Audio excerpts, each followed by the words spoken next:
Welcome back to my channel. ನನ್ನ YouTube channel ವೀಕ್ಷಕರಿಗೆಲ್ಲರಿಗೂ ಹಾಗೂ ಸಬ್ಸ್ಕ್ರೈಬರ್ಸ್ ಎಲ್ಲರಿಗೂ ಬಿಗ್ ಹಾಯ್. ಹಾಗೆಯೇ ಕಾಮನ್ ಆಗಿ ಬಿರಿಯಾನಿ ಅಂದರೆ ಎಲ್ಲರಿಗೂ ಇಷ್ಟ ಆಗುತ್ತೆ. ಹಾಗೆಯೇ ಆಲ್ಮೋಸ್ಟ್ ಆಗಿ ಎಲ್ಲರೂ ಬಿರಿಯಾನಿನ ರೆಡಿ ಮಾಡ್ತಾರೆ. ಬ್ಯಾಚುಲರ್ಸ್ ಆಗಿರ್ಬೋದು, ಹಾಗೆ ಟೀನೇಜರ್ಸ್ ಆಗಿರ್ಬೋದು, ಹಾಗೆ ದೊಡ್ಡವರು ಎಲ್ಲರೂ ರೆಡಿ ಮಾಡ್ತಾರೆ. ಬಟ್ ಕಡಿಮೆ ಕ್ವಾಂಟಿಟಿಯಲ್ಲಿ ಎಲ್ರಿಗೂ ಬರುತ್ತೆ. ಬಟ್ ಹ್ಯೂಜ್ ಕ್ವಾಂಟಿಟಿ ಮಾಡಬೇಕಂದ್ರೆ ಸ್ವಲ್ಪ ಕಷ್ಟ ಆಗುತ್ತೆ. ನನಗೂ ಕೂಡ ಅಷ್ಟೇ ಹ್ಯೂಜ್ ಕ್ವಾಂಟಿಟಿಯಲ್ಲಿ ಮಾಡೋಕ್ಕೆ ಬರಲ್ಲ. ಒಂದು 20-25 kg ಬಿರಿಯಾನಿ ಆ ಥರ ಎಲ್ಲ. ಸೊ ನಾವು ಇವತ್ತು ಒಂದು 25 kg ಬಿರಿಯಾನಿಯನ್ನು ಹೇಗೆ ಮಾಡೋದಂತ ನೋಡ್ಕೊಂಬರೋಣ. So let's go. 25 kg chicken ಮಾಡೋಕ್ಕೆ 25 kg ಬಾಸುಮತಿ ರೈಸ್ ಬೇಕು. ಇಲ್ಲಿ ನಾವು ಬಾಸುಮತಿ ಕುಚ್ಚಲಕ್ಕಿಯನ್ನು ತೊಗೊಂಡಿದ್ದೀವಿ. ಸೊ ನೆಕ್ಸ್ಟ್ ಮೇನ್ ಇಂಗ್ರೀಡಿಯೆಂಟ್ಸ್ ಅಂದರೆ 35 kg ಈರುಳ್ಳಿ ಬೇಕು. ಈರುಳ್ಳಿಯಿಂದನೇ ಪೇಸ್ಟ್ ಮಾಡೋದು. ನೆಕ್ಸ್ಟ್ ಹಾಗೆಯೇ ಎಲ್ಲ ಇಂಗ್ರೀಡಿಯೆಂಟ್ಸನ್ನು ಅವ್ರು ತರ್ಸೋಕ್ಕೆ ಹೇಳಿದರು, ಪ್ರಿಪೇರ್ ಮಾಡೋರು. ಸೊ ಎಲ್ಲ ಇಂಗ್ರೀಡಿಯೆಂಟ್ಸನ್ನು ನಾನಿಲ್ಲಿ ಲೀಸ್ಟ್ ಮಾಡಿ ನಿಮಗೆ ತೋರಿಸ್ತಾ ಇದ್ದೀನಿ. ಸೊ ನೀವು ಒಂದ್ಸಲ ಇದನ್ನು ನೋಡ್ಕೊಳ್ಬೋದು. ಹಾಗೆಯೇ ನೀವು 25 kgಗಿಂತ ಜಾಸ್ತಿ ಅಥವಾ ಕಡಿಮೆ ಮಾಡ್ಕೊಳ್ಬೇಕಂದ್ರೆ ಇಂಗ್ರೀಡಿಯೆಂಟ್ಸನ್ನು ಸ್ವಲ್ಪ ಹೆಚ್ಚು ಕಡಿಮೆ ಮಾಡ್ಕೊಳ್ಬೋದು. 25 kg ಚಿಕನ್ ಮಾಡ್ತೀವಿ ಅಂದರೆ ಇಷ್ಟು ದೊಡ್ಡ ಪಾತ್ರೆ ಬೇಕಾಗುತ್ತೆ. ಇದಕ್ಕೆ ಅರ್ಧಗಿಂತ ಸ್ವಲ್ಪ ಜಾಸ್ತಿ ನೀರನ್ನು ಹಾಕೋಬೇಕು. ಯಾಕಂದರೆ 25 kg ಅಕ್ಕಿಯನ್ನು ಸೇರಿಸ್ತಿರೋದ್ರಿಂದ ಮತ್ತೆ ನೀರು ಜಾಸ್ತಿ ಆಗಿಬಿಡುತ್ತೆ. ಸೊ ನೋಡ್ಕೊಂಡು ಹಾಕೋಬೇಕು. ಹಾಗೆಯೇ ಪಾತ್ರೆ ತೊಳೆಯುವಾಗ ಈಸಿ ಆಗಲಿ ಅಂತ ಸಬೀನವನ್ನು ಈ ರೀತಿಯಾಗಿ ಹಾಕಿದ್ದಾರೆ ಪಾತ್ರೆ ಔಟ್ಸೈಡಲ್ಲಿ. ಹಾಗೆ ನೀರಿಗೆ 4-5 ನಿಂಬೆಹಣ್ಣನ್ನು ಕಟ್ ಮಾಡಿ ಹಾಕಿದ್ದಾರೆ. ನೆಕ್ಸ್ಟ್ ಏಲಕ್ಕಿ, ಚಕ್ಕೆ, ಲವಂಗ, ದಾಲ್ಚಿನ್ನಿ ಅದನ್ನು ಕೂಡ ಹಾಕಿದ್ದಾರೆ. ಎಲ್ಲ ಗರಂ ಮಸಾಲೆ ಐಟಮನ್ನು 250 ಗ್ರಾಮ್ ಗರಂ ಮಸಾಲೆಯಲ್ಲಿ ಅರ್ಧ ಗರಂ ಮಸಾಲೆ ಸಾಮಾನನ್ನು ಹಾಕಿದ್ದಾರೆ. ಯಾಕಂದರೆ ಉಳಿದಿದ್ದನ್ನು ನೆಕ್ಸ್ಟ್ ಚಿಕನ್ ಮಾಡುವಾಗ ಸೇರಿಸ್ತಾರೆ. ಸೊ ಇವಾಗ ಪುಲಾವ್ ಎಲೆಗಳನ್ನು ಸಹ ಸೇರಿಸ್ತಿರೋದು. ಇದು ಆಪ್ಷನಲ್, ಬೇಕಾದರೆ ಹಾಕೋಬೋದು. ಇಲ್ಲಿ ಪೂರ್ತಿಯಾಗಿ 25 kg ಅಕ್ಕಿಯನ್ನು ಕ್ಲೀನ್ ಮಾಡ್ಕೊಳ್ತಿರೋದು, ಅಂದರೆ ತೊಳ್ಕೊಳ್ತಾ ಇರೋದು. ಸೊ ಓಪನ್ ಪ್ಲೇಸಲ್ಲಿ ಈ ಥರ ನೋಡೋಕ್ಕೆ ತುಂಬ ಖುಷಿಯಾಗುತ್ತೆ ಅಡುಗೆ ಮಾಡೋದನ್ನು. ನನಗೆ ಆಲ್ಮೋಸ್ಟ್ ಆಗಿ ಮ್ಯಾಂಗ್ಳೂರ್ ರೆಸಿಪೀಸ್ ತುಂಬ ಇಷ್ಟ ಆಗುತ್ತೆ. ಯಾಕಂದರೆ ಅವ್ರು ಯಾವಾಗಲೂ ಓಪನ್ ಪ್ಲೇಸಲ್ಲಿ ಮಾಡ್ತಿರ್ತಾರೆ. ಸೊ ತುಂಬ ಖುಷಿ ಅನಿಸುತ್ತೆ. ಇವಾಗ ನೀರು ಚೆನ್ನಾಗಿ ಕುದೀತಾ ಇದೆ, ಅದಕ್ಕೆ ರೈಸನ್ನು ಸೇರಿಸ್ತಾ ಇದ್ದಾರೆ ಇವಾಗ. ಹಾಗೆಯೇ ಜಾಸ್ತಿ ಕ್ವಾಂಟಿಟಿಯಲ್ಲಿ ಚಿಕನ್ ಬಿರಿಯಾನಿ ಮಾಡಬೇಕಂದ್ರೆ ಈ ಥರ ಔಟ್ಸೈಡಲ್ಲಿ ಮಾಡಿದರೆ ಚೆನ್ನಾಗಿರುತ್ತೆ ಅಲ್ವಾ. ಯಾಕಂದರೆ ಚೆನ್ನಾಗಿ ಗಾಳಿ ಬರ್ತಾ ಇರುತ್ತೆ. ಹಾಗೆ ನೇಚರ್ ನೋಡ್ಕೊಂಡು ಮಾಡೋಕ್ಕೆ ತುಂಬ ಚೆನ್ನಾಗಿರುತ್ತೆ. ಮತ್ತು ಒಲೆಯಲ್ಲಿ ಮಾಡಿದರೆ ಒಂಥರ ಟೇಸ್ಟ್ ಕೂಡ ಅಷ್ಟೇ ತುಂಬ ಚೆನ್ನಾಗಿರುತ್ತೆ. ಹಾಗೆ ಕರೆಕ್ಟಾಗಿ ಎಲ್ಲ ಸೈಡಲ್ಲೂ ಬೇಯುತ್ತೆ. ಗ್ಯಾಸಲ್ಲಿ ಮಾಡಬೇಕಂದ್ರೆ ಸ್ವಲ್ಪ ಕಷ್ಟ ಆಗುತ್ತೆ ಎಷ್ಟು ದೊಡ್ಡ ಕ್ವಾಂಟಿಟಿಯಲ್ಲಿ ಮಾಡೋಕ್ಕೆ.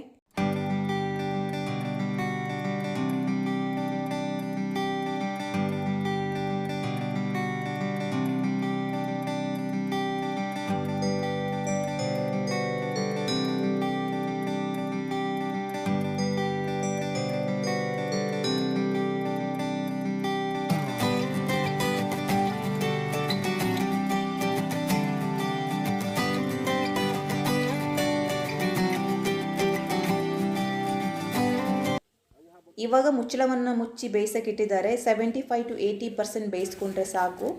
ಸೊ ಮೇಲಿಂದ ಸ್ವಲ್ಪ ತುಪ್ಪವನ್ನು ಹಾಕ್ತಾ ಇದ್ದಾರೆ. ಆಲ್ಮೋಸ್ಟ್ ಆಗಿ ಇವಾಗ ರೆಡಿಯಾಗಿದೆ ಇದು.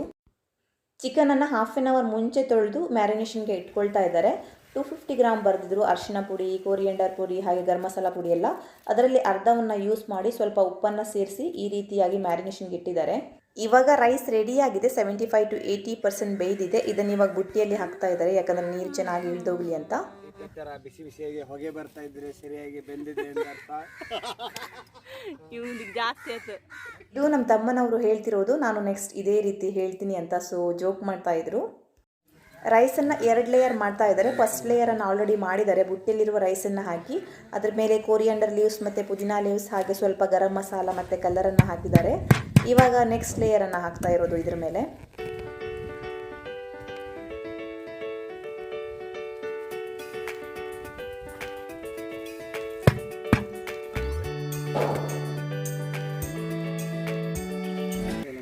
ಇವಾಗ ಸೆಕೆಂಡ್ ಲೇಯರನ್ನು ಹಾಕ್ತಾ ಇರೋದು.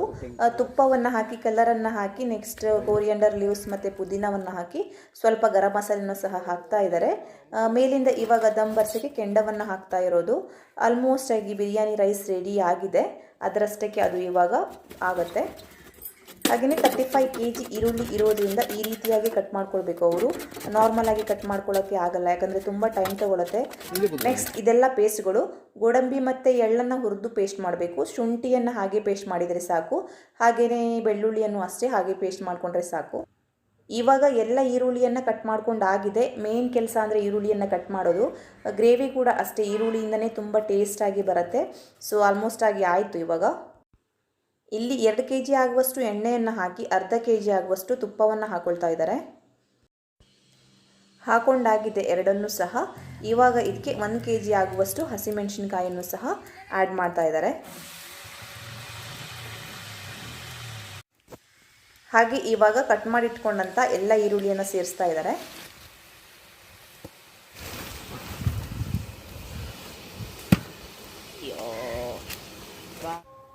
ಇವಾಗ ಸ್ವಲ್ಪ ವಿನೇಗರನ್ನು ಸೇರಿಸ್ಕೊಂಡಿದ್ದಾರೆ. ಇದಕ್ಕೆ ಸ್ಮೂತ್ ಆಗೋ ತನಕ ಬೇಯಿಸಬೇಕು, ಸ್ವಲ್ಪ ಟೈಮ್ ತಗೊಳುತ್ತೆ ಯಾಕಂದರೆ ಜಾಸ್ತಿ ಈರುಳ್ಳಿ ಇದೆ.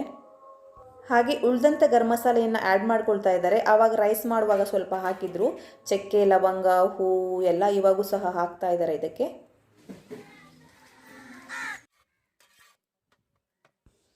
ನೋಡಿ ಇವಾಗ ಆಲ್ಮೋಸ್ಟ್ ಆಗಿ ರೆಡಿ ಆಗ್ತಾ ಇದೆ. ಇಷ್ಟೇ ಟೈಮ್ ಅಂತ ಹೇಳೋಕ್ಕಾಗಲ್ಲ, ಯಾಕಂದರೆ ಜಾಸ್ತಿ ಆನಿಯನ್ ಇರೋದ್ರಿಂದ ಸ್ವಲ್ಪ ಟೈಮ್ ತಗೊಳುತ್ತೆ. ಇದಕ್ಕೆ ಇವಾಗ ಎಲ್ಲ ಮಸಾಲೆ ಪುಡಿಯನ್ನು ಸೇರಿಸಬೇಕು. ಅಂದರೆ ಸ್ವಲ್ಪ ಪುಡಿಯನ್ನು ನಾವು ಮ್ಯಾರಿನೇಷನ್ಗೆ ಯೂಸ್ ಮಾಡಿದ್ವಿ, ಕೋರಿಯಂಡರ್ ಪುಡಿ, garam masala powder, chicken powder ಎಲ್ಲ. ಉಳಿದಿದ್ದೆಲ್ಲವನ್ನು ಇವಾಗ ಆ್ಯಡ್ ಮಾಡಬೇಕು. ಹಾಗೆ ಟೊಮೆಟೊವನ್ನು ಕೂಡ ಇವಾಗ ಆ್ಯಡ್ ಮಾಡಬೇಕು. ಟೊಮ್ಯಾಟೊವನ್ನು ಅಷ್ಟೇ ನೀವು ಈ ಟೈಮಲ್ಲೇ ಆ್ಯಡ್ ಮಾಡಬೇಕು. ಅದೊಂದು ವಿಡಿಯೋ ಕ್ಲಿಪ್ ಮಿಸ್ ಆಗಿದೆ. ಸೊ ನೆಕ್ಸ್ಟ್ ಇದಕ್ಕೆ ಎಲ್ಲ ಪೇಸ್ಟ್ಗಳನ್ನು ಹಾಕಬೇಕು. ಶುಂಠಿ ಬೆಳ್ಳುಳ್ಳಿ ಪೇಸ್ಟ್, ಹಾಗೆ ಗೋಡಂಬಿ ಪೇಸ್ಟ್ ಮತ್ತು ಎಳ್ಳಿನ ಪೇಸ್ಟನ್ನೆಲ್ಲ. ತುಂಬ ದಪ್ಪವಾಗಿ ಬರುತ್ತೆ ಗ್ರೇವಿ, ಹಾಗೆ ಟೇಸ್ಟಾಗಿ ಕೂಡ ಬರುತ್ತೆ. ಇವಾಗ ಇದನ್ನು ಚೆನ್ನಾಗಿ ಬೇಯಿಸ್ಕೊಳ್ತಾ ಇದ್ದಾರೆ. ಗಟ್ಟಿಯಾದರೆ ಸ್ವಲ್ಪ ನೀರನ್ನು ಸಹ ಸೇರಿಸ್ಕೊಳ್ಬೋದು. ಇವರು ಗೋಡಂಬಿ ಪಾತ್ರೆಯಲ್ಲೇ ನೀರನ್ನು ಹಾಕ್ಕೊಳ್ತಾ ಇದ್ದಾರೆ. ನೆಕ್ಸ್ಟ್ ಇದಕ್ಕೆ ಇವಾಗ ಇವರು ಚಿಕನನ್ನು ಆ್ಯಡ್ ಮಾಡ್ತಾ ಇದ್ದಾರೆ. ಇವಾಗ ಚಿಕನ್ ಎಲ್ಲವನ್ನು ಆ್ಯಡ್ ಮಾಡಾಗಿದೆ. More than half an hour ಅಂದರೆ 40-45 ಮಿನಿಟ್ಸ್ ಬೇಯಿಸ್ಕೊಂಡ್ರೆ ಸಾಕು. ಬೇಕಂದರೆ ಮಿಡ್ಲಲ್ಲೂ ಸಹ ನಾವು ಒಂದ್ಸಲ ನೋಡ್ಬೋದು ಬೇಯ್ದಿದೆ ಇಲ್ಲ ಅಂತ. ನೋಡಿ ಇವಾಗ ಚಿಕನ್ ಗ್ರೇವಿಯನ್ನು ರೆಡಿ ಮಾಡಿದ್ದಾರೆ. ಮೇಲಿಂದ 1 ಲೆಮನನ್ನು ಸ್ಕ್ವೀಸ್ ಮಾಡ್ತಾ ಇದ್ದಾರೆ. ಸೊ ನೋಡಿ ತುಂಬ ಚೆನ್ನಾಗಿ ಬಂದಿದೆ ಗ್ರೇವಿ, ಹಾಗೆ ಕಲರ್ ಕೂಡ ಅಷ್ಟೇ ತುಂಬ ಚೆನ್ನಾಗಿ ಕಾಣಿಸ್ತಾ ಇದೆ.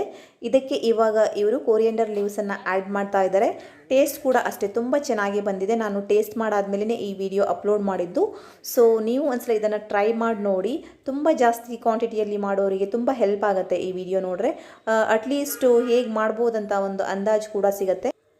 ಹಾಗೆ ಇವತ್ತಿನ ನನ್ನ ವಿಡಿಯೋ ಇಷ್ಟ ಆದರೆ ಪ್ಲೀಸ್ ಲೈಕ್ ಮಾಡಿ, ಶೇರ್ ಮಾಡಿ, ಹಾಗೆ ಕಮೆಂಟ್ ಮಾಡಿ ಮತ್ತು ಸಬ್ಸ್ಕ್ರೈಬ್ ಮಾಡೋದನ್ನು ಮರಿಬೇಡಿ.